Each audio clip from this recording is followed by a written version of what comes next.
Hello and welcome to the 113th episode of Fur, Fins, and Feathers. We are delighted this week to have our guests, Cynthia Vanaudenhove and Pat Kane, and you ladies are from a fascinating organization named Windwalker Professional Pet Assisted Therapy. Based in Rhode Island. Yes. Tell us about your program. So we offer a program for pet assisted therapy at Providence College, and it's called the DJ Pet Assisted Therapy Program. We've been there for since 2018, I believe. We've been at Providence College offering the program as part of the continuing ed program. And Windwalker is our professional organization, the credentialing agency. Once you graduate from DJ, you become credentialed as a pet therapy team through Windwalker with your pet. This is Guinevere. She's a 14-year-old Springer Spaniel, and she's been doing pet therapy since she's been about 8 months old. So she's had a long career. Tell us about the PC program. So the Providence program is actually Pearl Salato's DJ program. Pearl developed and created the program. I met Pearl many years ago. Yes, you did. And this is her book. This is her book, and this is actually our textbook as well. She created the program in the 90s and taught it at Mercy College in New York. And when she came to Rhode Island, she found a home in the Feinstein schools at first, and then eventually at CCRI. And that is where the program was taught. In 2018, we moved it to Providence College. And we've been there very happily. What are some components of the program? So it's a 3-course program. The first course is for the human part of the team, and where we teach ethics and the history of and the applications of. We teach how to put together a complete professional proposal that the students will then go out and provide for agencies, organizations, schools, libraries. You want to talk about course 2? Sure. Course 2 is more hands-on. Mm-hmm. We do course 2 at Elmhurst Rehabilitation Center. We visit the residents there, which is right down the street from PC. Right down. Correct. It's very convenient. Yes, very much so. So the humans bring their pets, and we teach them how to facilitate a really good interaction with people. And we teach them hands-on work and putting in effect all of the what they learned in course 1, having to do with ethics, why we do what we do, how we do what we do, and they get a chance to really do that with the team, and then we critique, we encourage, and help them to grow as a team. That's the key. And what about the third part of the program? That's the internship program. It's split into 2 parts. It's a 20-hour internship program. The first 10 is with a mentor at an approved training site, of which we have many. And Pat and I are examples of 2 mentors. There are others. And then part 2, the second 10 hours, is in an agency or a facility or a school of their own, where they have provided their own pet therapy program based on the program they created in course 1, the proposal that they created in course 1. And then they get credentialed, and they're able to go off and do their own program. Upon completion of this 3-part program, they do get a certificate. They get a final certificate from Providence College. They get credentialed through Windwalker, and that credentialing cycle is a 2-year cycle. They have to re-credential every 2 years. What are some of the animals that go through the program? Oh gosh. Are they mostly dogs? Mostly dogs, but we've had cats. We have a bunny right now that's going to be going through the program we're really excited about. We've had a few rabbits. We've had a duck. Lemon the duck was phenomenal. And for a short time, we had a mini horse. And then she associated with an organization that does strictly that. But that was very interesting to bring the horse up the elevator at Elmhurst. They actually allowed us to do that for training, which was very neat. And I bet the patients loved it. Oh my gosh, yes, it was quite an event. We all loved it. It was great. But you're right, mostly dogs. But we do welcome cats, rabbits. I'm trying to think if there's been anything else That's all I can think of that we have had so far. But so many people love cats. And we would love to have more kitties. Number of people who are.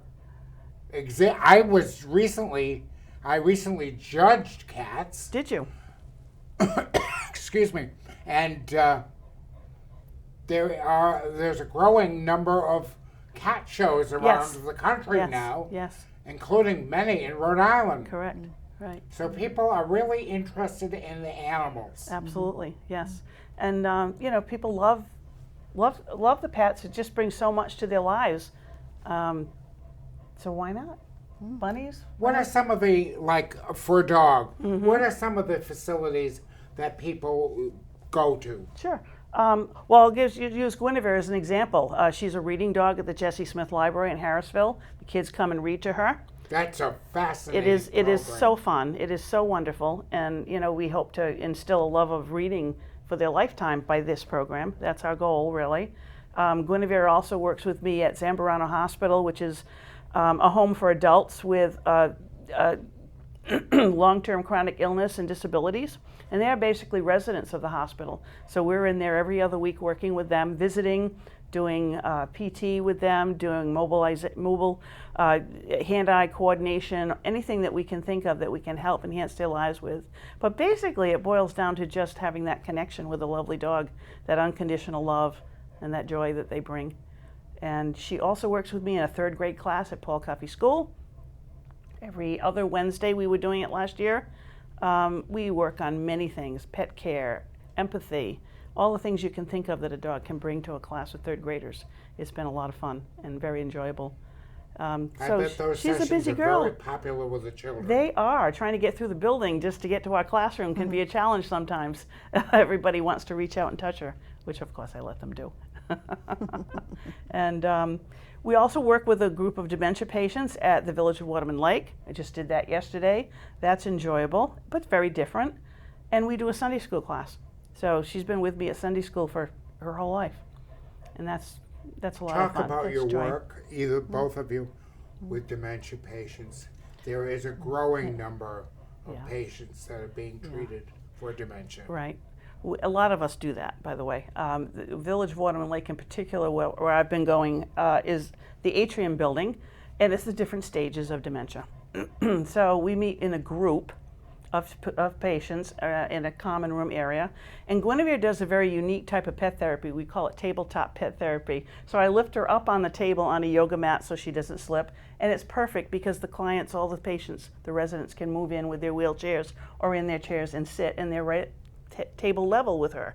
So they can reach out and pet, they can reach out and brush her, we can play games, we become very social. That's an important part of something that they need. They lose the ability to be social. They get isolated. So the whole goal is to get them together, talking, chatting, reminiscing, reaching out, And moving, remembering, absolutely. And she is the catalyst to all of that. Not me, it's her. And it's just amazing to watch the joy on people's faces. And I found it very rewarding, more so than I thought I would. We do make some room visits, but I think the group visits are actually the most rewarding. Now, Pat, how did you get started in this? I've had golden retrievers most of my life, and I heard about Pearl and the program probably 20 years ago, and it just wasn't the right time for me to be part of that. I work for the Catholic Diocese in youth ministry and have had a very busy schedule, and so just wasn't able to do that. And then as time went by, I just kept hearing about Pearl, being invited, and finally Michelle Losado, who was becoming the director of our Mother of Hope camp, said to me, she met my dog and said, this dog really needs to do pet therapy. Michelle has been involved with it. And so I said, well, all right. And she said, my friend Cynthia is running the program now. So I said, all right then. So it was then my dog Emma, and I joined the classes. And Emma unfortunately died at the age of 6. She got cancer. And the Windwalker community is not just a group of professionals who live the ethics of pet therapy with their pets, but they also do that with people. And so I found the community to be very helpful in my grieving process, because we kind of belittle, when we lose pets, we belittle the loss. But this community is just wonderful and helped me to get through that. And then I ended up getting another dog, had to rejoin the class. And then I felt so grateful that I watched Cynthia and doing her work and how busy she was. And I said, you know, if you ever need my help, let me know. And she said, what are you doing on Saturday? And so on that Saturday became, that was probably 5 years ago, That Saturday became my introduction to being part of the team. And I haven't left, and I love it. And I'm part of both part 1 now, which I really enjoy, and part 2, which is the hands-on. And so my dog Abby and I, who's going to be 8 years old, she's a golden retriever, we go to the... Oh, you stayed with Golden. I did, yeah. We go to the Ocean State Kids Club of Rhode Island, which is an after-school program. They also run a summer camp for middle school students. And there aren't many places that are doing that for middle school young people. And so they called Windwalker, and I was referred to them. We met, and it was it's a wonderful match for us. Abby's temperament, she's a little, she's not the type of dog that we quietly sit here for a long period of time. She's very active. She enjoys interacting with the kids, and that's what her specialty is. And so we go there once a week. We also have gone to a variety of Catholic schools. We've also gone to Central High School. We've gone to schools, especially when there's been something going on, whether it's a death or some kind of issue where they feel that they need. Abby serves as a good diversion.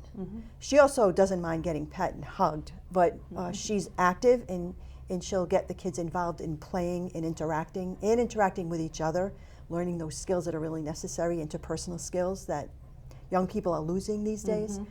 So Abby is like that central being that draws everyone in, and it's always a great time when Abby's around. And so she brings a lot of joy. She brings a lot of joy and comfort to the kids.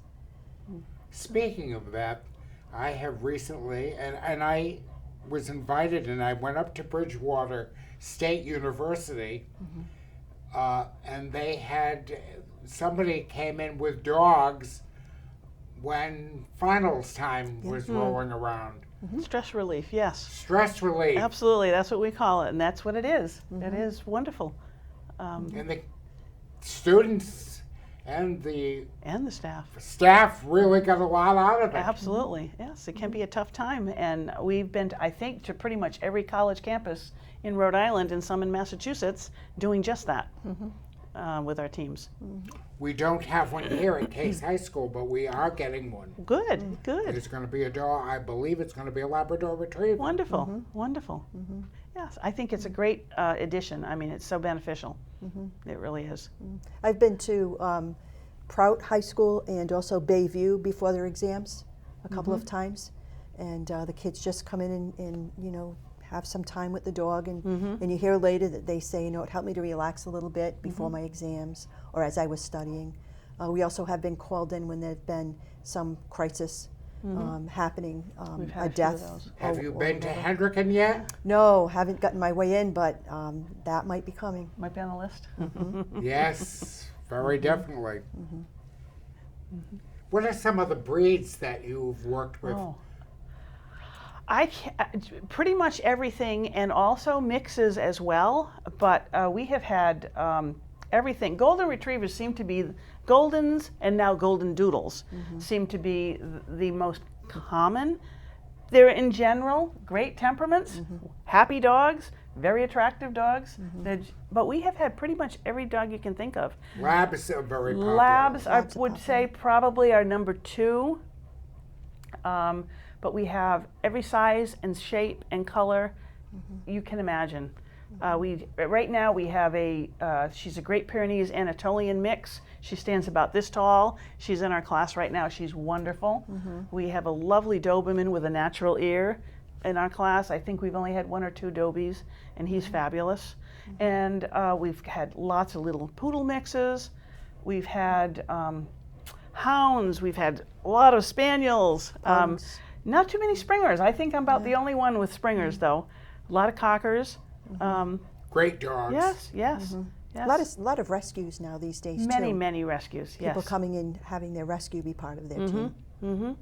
Yeah. Which works out quite nicely. Yes. We've had some great rescues come in and be really good teams. Poodles, standard poodles. That's the one that has really been impressing me over the last 4 or 5 years. We've had many standard poodles come into the program. They are sharp, they are smart, they are very mature at a young age. They love people. Their temperaments are amazing. They've really impressed me. And they're good workers. Yes, yes. Yes. And they love people. They do. They absolutely love people. And that's the key. That's the key to everything we do. It's not so much training, it's temperament. We need dogs that love to interact What with about people. pit bulls? We have had many, and they've done beautiful work. Yeah, lovely. Absolutely. We I have. was at a party Saturday night at a cookout, and our friends were up from Maryland, and they brought their 2 pit bull mixes, and they were the sweetest dogs They ever. are. They're delightful. They really are. We've had a lot of them, and people are a little cautious at first because of things they've heard. But I'll tell you, they've been wonderful dogs, and often, I shouldn't have favorites in class, but I find that sometimes they're the ones that kind of weed their way into my heart. They're just the sweetest dogs. They really are. And they love their owners and Yes. family members. Yes, they're great family dogs, which is the key, because our philosophy is that our pets are family pets. I'm interested in learning more about your work with cats. So cats are very different, obviously, because there's not a lot of the training part of the course too is a little different for a cat. It's largely about temperament and the How do fact you that they train a love. cat? Well, that's the key. You really don't. They train us, don't they? But it's all about temperament. Do they like to be carried in a carrier? Do they like to be in a walker? We do a lot with strollers with small dogs and cats. We're going to be doing that with the bunny too, in fact. But they have to like to be with people. They have to like to be in people's laps. They have to like to be carried around different places. We had a Maine Coon that used to walk around on a harness, just like a dog. And he was a big boy, and he did wonderful work. He loved people. Nestle in someone's bed with them and relax. Some cats may not like to do that. So it's all about temperament. It's all about personality. You had a duck, Yes, we had a duck, Lemon the duck. Yes, she was phenomenal. and I believe I wrote a story in the Standard Times about a teacher who's had Lemon the duck. Oh, Laura Backman. Laura, I haven't seen Laura in Yes, years. Laura Backman. Yes. Yes, when I worked at the Standard Times in New You Bedford. know everyone. Laura, I haven't seen Laura in years, but we did a story on Lemon the duck. Well, we were honored to have Laura and Lemon come through our program and be credentialed by Windwalker, and she did wonderful work with Lemon. And she's a great teacher. Yes, she is. She is. Yes, she came to the libraries with Lemon. Lemon, as you know, was disabled and had a little walker. Yes. Yes, little wheels, and she would walk around and visit the kids. It was great. She has her own book, and she has her own website as well that she still maintains. Yeah. I've got to contact her again. Yes. We had a good time. I went down and had dinner with Laura a couple of times. Nice. And then things, you move Sure. on. And Life moves on, it does. but Laura was great. Yes, I agree. So that was pretty fascinating, getting to have a duck in our organization. When you bring like literacy programs, you bring the dog to the library. Yes. Very popular with libraries. Very popular. They all want to do it these days, which is kind of nice. Which is good. It is very good, right? And the goals can be different. Our goal in our program, we've been running it since 2009 at the Jesse Smith Library, is to bring in reluctant readers who would like to build some confidence in reading in a non-judgmental way. The dog is very non-judgmental and very happy to be with them. They read a book of their own choice to the dogs, and we're just hoping to instill the confidence that they need, reading out loud, and to hopefully build a love of reading that will last a lifetime. And it's just been a really fun and rewarding program. We have 2 dogs in the program now at Jesse Smith because we needed to have more dogs because more kids want to come. It's nice. And the parents enjoy it. Grandparents bring their children, their grandchildren. It's kind of a family affair, which is nice. You're doing great work. Well, we're just the drivers. We bring our dogs and our pets. I'm sure They're the things conduits. are going to expand at PC with the new nursing school starting. That's true. Next That's week. True. The new nursing school is going to be there. Correct. We enjoy being there. We really do. They've been very accommodating. It's a nice campus, obviously. They've been very good to work with. It's been a good partnership. And the people in your program will, if they pass the 3 levels, they will get a certificate. Final certificate from PC and then on to credentialing with Windwalker, right? Absolutely. That is a wonderful, And wonderful then program. we have a lot of professionals coming into the program now. It's changed over the last 20 years that I've been doing pet therapy. In the beginning, it was a lot of education. People didn't know what it was. So we had to educate people, the public, professions, what pet therapy was, how we did it, what the benefits were. But I think as a result of the organization doing such a great job and our wonderful teams out there doing fabulous work. How many teams do you have? Up in the 70s now, I the believe. 70s. We have about 75 teams, credentialed teams right now. Now, Pat, they are mostly from Rhode Island. Mostly Massachusetts as well. We have some people from Massachusetts. Yeah, because we're so close. We've had a few from Connecticut as well. Right over the border. Yes, yes. Yeah. So we've had people get credentialed here in Rhode Island and then move to other states and carry their credentialing with them. So that works too. Now, if someone is credentialed, what's the process? They have to go to they have to find a facility? We help with that, but yes, they will find a facility or a school and may already have something in mind that they want to create as far as a program goes. And course one is designed for them to build that proposal, that professional proposal, with something in mind that they want to do, with goals to be able to provide that. It could be a What are nursing some home. of the types of facilities that they can move on to? Sure. Nursing homes, healthcare facilities, elder care. We have a lot of people coming into the program who are professionals now, family counseling, private practice, school counselors, and a lot of people are incorporating pet therapy into what they already do now. Any work with the prisons? We have had, yes. I don't know that we have at the moment. We do have a few people who work with adolescents, and I think that there was, in the back of my mind, I seem to remember someone wanting to start a new work with the prison. We have had a gentleman named Gary Canoyer who did a lot of work with the prison system for a while. Something caught my eye. I'm going on a trip in a few weeks, and I was thinking, the airports Yes, even. yes. That is a whole nother program and another certification that we don't get into, but some of our Windwalker teams have added that certification and are doing that with their shepherds. Even hospice. Yes, hospice work. Yep. That's what I had wanted to do when I first signed up. And one of the lessons that we learn is that, like Cynthia said, the dog is the driver, or the pet. And so the dog that I had that had died was a dog that probably would have been suited to do work with hospice patients and families. When she died and I got a different dog, I realized that I was not going to be doing any hospice work with this pet. So it's looking at what makes the dog happy. So we need the dog to enjoy people, but also you can see where they are happy and joyful working. And so Abby is struggled working with the residents at the nursing home. She had way too much energy, and I think she made them a little nervous, and she passed, of course, but that's not her expertise. But you see her come alive and get filled with joy and happiness when she's with kids. And that's And the so key. I had to change my dream of what I wanted to do in pet therapy.